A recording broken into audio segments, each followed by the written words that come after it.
করছি কবি আবু জাফর ওবায়দুল্লাহ মা গড়া বলে কবিতাটি।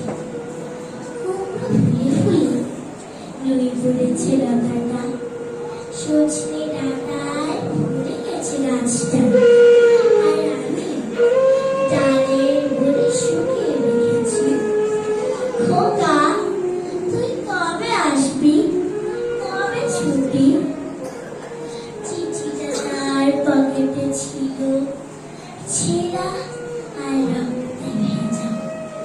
মা গো, ওরা বলে সবার কথা কেড়ে নেবে, তোমার কোলে শুয়ে গল্প শুনতে দেবে না। বলো মা, তাই কি হয়? তাই তো আমার দেরি হচ্ছে। তোমার জন্য কথার ছুরি নিয়ে তবে না বাড়ি ফিরব। লক্ষ্মী মা, রাগ করো না, মাত্র তো আর কটা দিন। পাগল ছেলে মা পড়ে আর হাসি, তোর উপরে রাগ করতে পারি? নারকেলের চিরকুটে মুরগি ধানে মুরগি ভাজে, এটা সেটা আরো কত কি। তার খোকা যে বাড়ি ফিরবে, ক্লান্ত খোকা।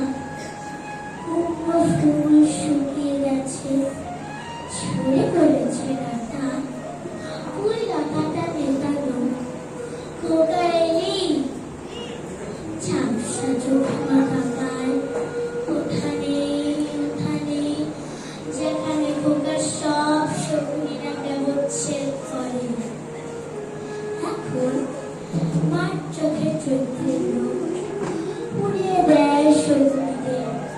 তারপর দাবায় বসে বাবা ধান ভাঙে, মিম্মি ধানের খই ভাঙে।